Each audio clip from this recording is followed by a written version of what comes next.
CHAPTER XLIV of History of the World War, by Francis March and Richard Beamish. Is in the public domain. CHAPTER XLIV Belgium's Gallant Effort. For more than 4 years Belgium suffered under the iron heel of the German invaders. One little corner in the far west was occupied by her gallant army, fighting with the utmost courage and a patriotism which has won the admiration of the world under its great King Albert, whose heroic leadership had turned the little commercial nation into a nation of heroes. Conditions of life in the Belgian cities were almost intolerable. The great Belgian Relief Commission, under the direction of Mr. Hoover, had kept the people from starvation, but it could not secure them their rights. They lived in the midst of brutality and injustice. On Belgian Independence Day at London, Arthur J. Balfour, the British Foreign Minister, made an address in which he commented upon the German treatment of Belgium. In the course of his address he said, "Bitter must be the thought in every Belgian heart of what Belgians in Belgium are now suffering. Let them, however, take courage. Let their spirits rise in a mood of profound cheerfulness, for these dark days are not going to last forever, and when they come to a conclusion, when again peace dawns upon this much tormented and cruelly tried world, when Belgium is again free and prosperous, then Belgians, whether they have spent these unhappy years in exile or, an even harder fate, have spent them in their own country, they will be able to look back upon this time of cruel and unexampled trial, and they will say to themselves, to their children and to their descendants, that Belgium, though her existence as a political entity is less than a century, has within that period shown an example of courage, constancy and virtue to mankind, for which all the world should be grateful." The English Foreign Minister was perhaps not prophesying. He knew some of what was coming. The great offensive, which was to free Belgium of her German oppressor, was already under way. The first move, however, was not upon land, but upon the sea. In the autumn of 1914 the little Belgian port of Zeebrugge, with the neighboring port of Ostend, was captured by the Germans. Germans, who had already seized the shipbuilding plants at Antwerp, then began to build submarines, and sent them down the canals through Bruges to Zeebrugge and Ostend. From these ports they proceeded to attack the English commerce.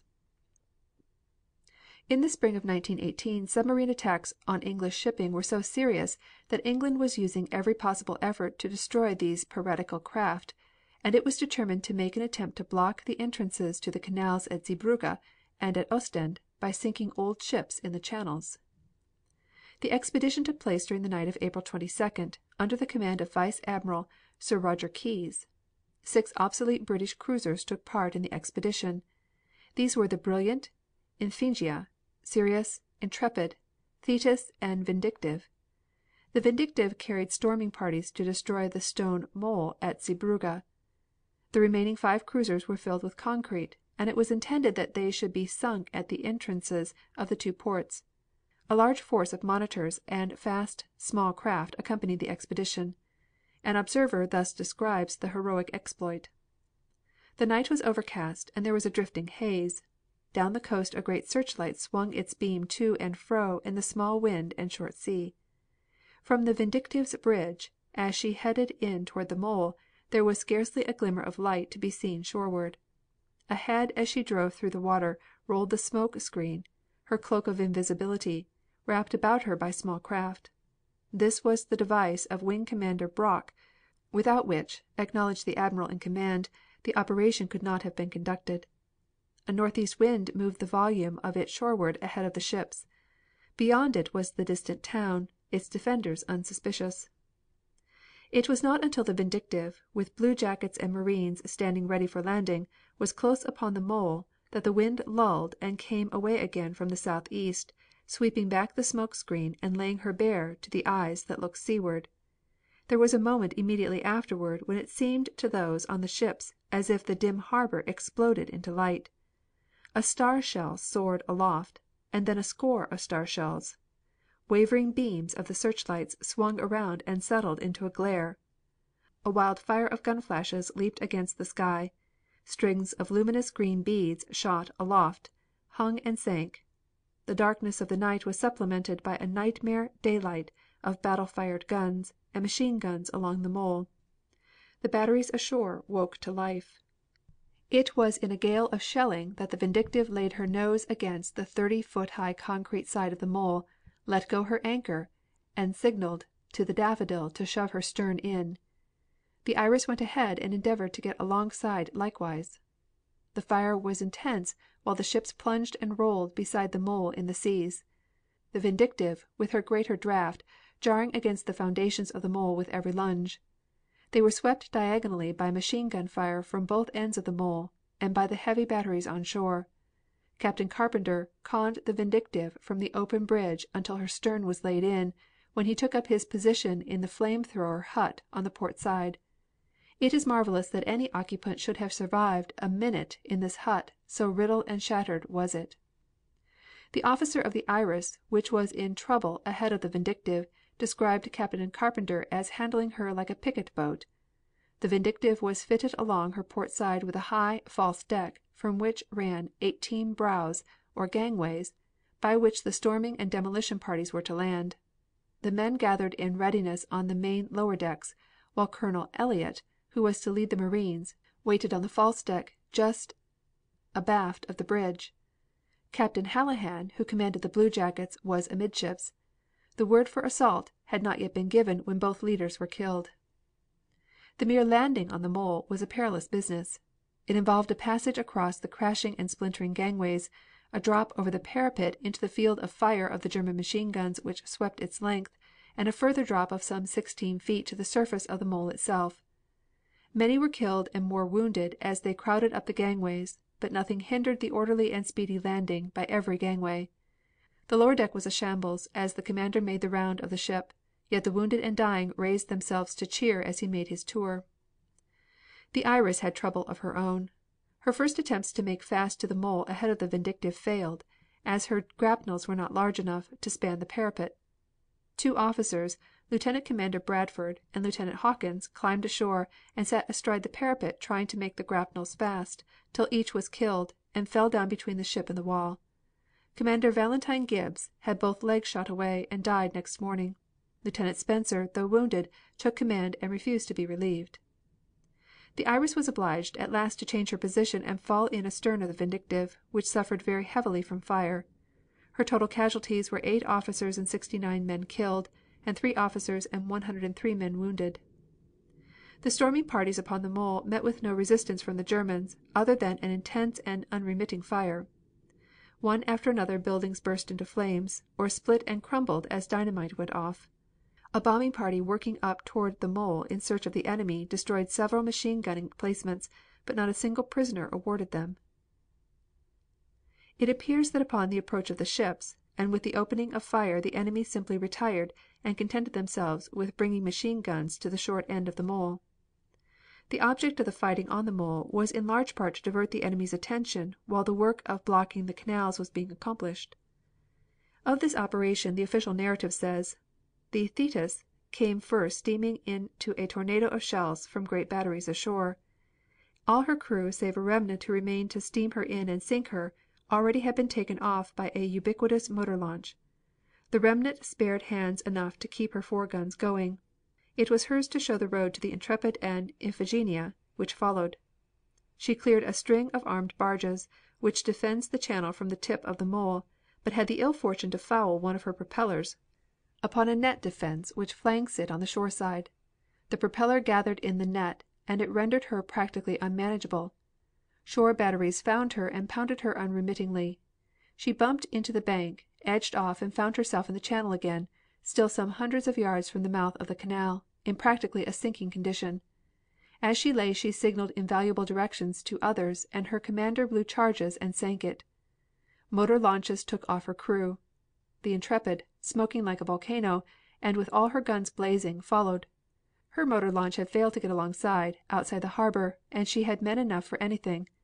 Straight into the canal she steered, her smoke blowing back from her into the Iphigenia's eyes so that the latter was blinded, and going a little wild, ran into the dredger with her barge moored beside it, which lay at the western arm of the canal. She was not clear though, and entered the canal, pushing the barge before her. It was then that a shell hit the steam connections of her whistle, and the escape of steam which followed drove off some of the smoke and let her see what she was doing. Lieutenant Carter, commanding the Intrepid, placed the nose of his ship neatly in the mud of the western bank, ordered his crew away, and blew up his ship by switches in the chart room. Lieutenant Leake, commanding the Iphigenia, beached her according to arrangements on the eastern side, blew her up, saw her drop nicely across the canal, and left her with her engines still going to hold in her position till she should have bedded well down to the bottom. According to the latest reports from air observation, the two old ships, with their holds full of concrete, are lying across the canal in a V position, and it is probable that the work they set out to do has been accomplished and that the canal is effectively blocked. At Ostend an attempt was also made to block the canal on the same night, but it was unsuccessful, owing to a shift of wind which blew away the smoke screen behind which the British craft were acting, and enabled the German gunfire to destroy the flares which had been lit to mark the entrance to the harbor. The cruisers tried to act by guesswork, and one of the block ships was sunk, but it was not in position to obstruct the canal. On May 9th another attempt was made, and the Vindictive, filled with concrete, was sunk in the Ostend Canal. This daring exploit of the English fleet, though it had destroyed the value of Zeebrugge and Ostend as submarine bases, had left the Germans in possession. In September, however, General Foch determined that the time had come to throw his armies against the German forces in the distracted little country. He planned two widely separated thrusts. On the south he sent Pershing against the Germans between the Argonne and the Meuse. They made rapid progress, capturing Montfaucon, Varennes, and driving on till they had destroyed the German control of the Paris-Chalons-Verdun railroad. This was a serious blow to the Germans, for a further push northward would cut the vital lateral railway connecting the German army in Belgium and France with those in Alsace-Lorraine. Ludendorff hastened reserves to this front, and the American operation was slowed down. Meanwhile, at the other end of the line, the Belgians, with General Plumer's Second British Army, suddenly attacked on a front which extended all the way from the canal at Dixmude to the Lys, swept the Germans out of all the famous fighting ground of the Ypres salient, pushed across the Passchendaele ridge, and down to the Flanders plain below. The situation of the Germans in the Lille regions of the south, and also along the Belgian coast, became at once dangerous.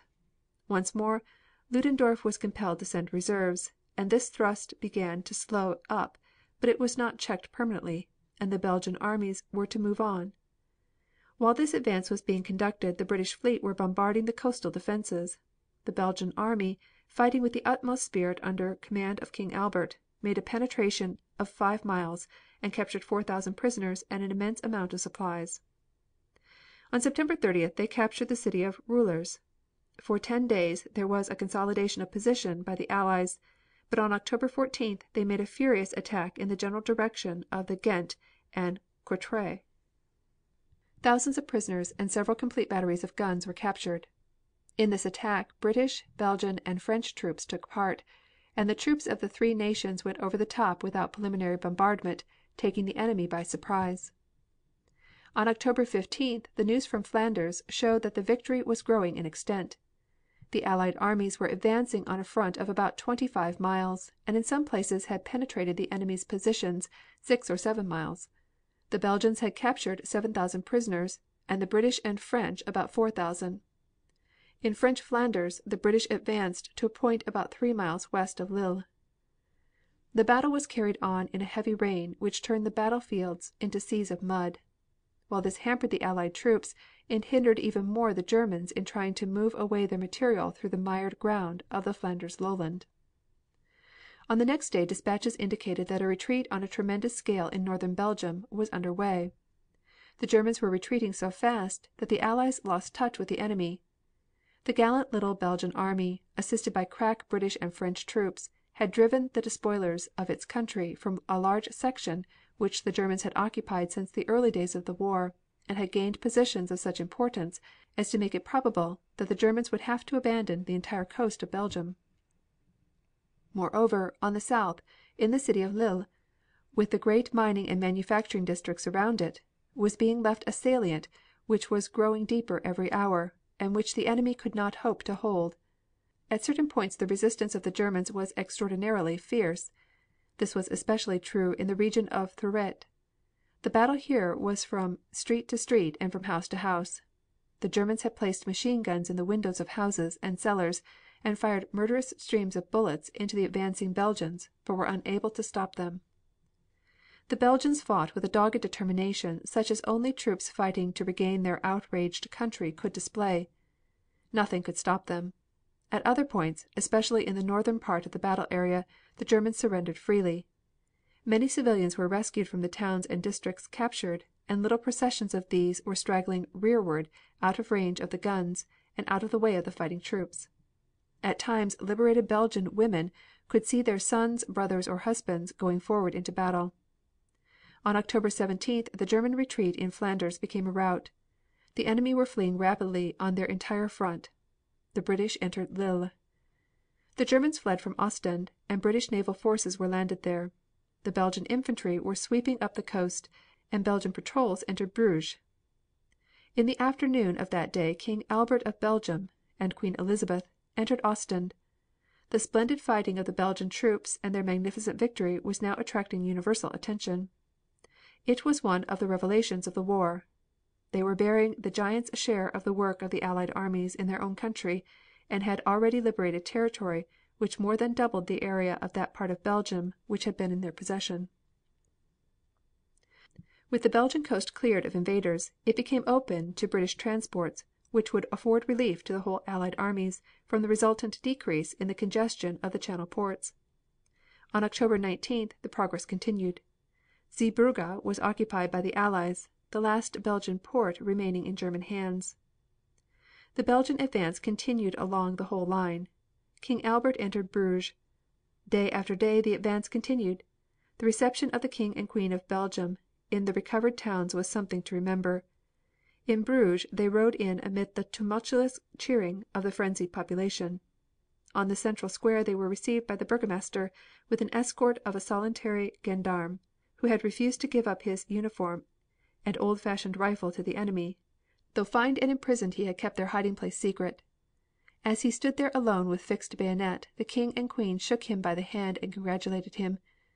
Greatly moved, he stammered, "It is too great an honor, too great an honor."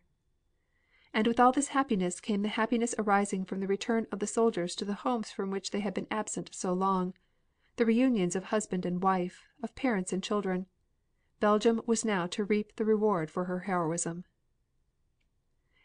Chapter 45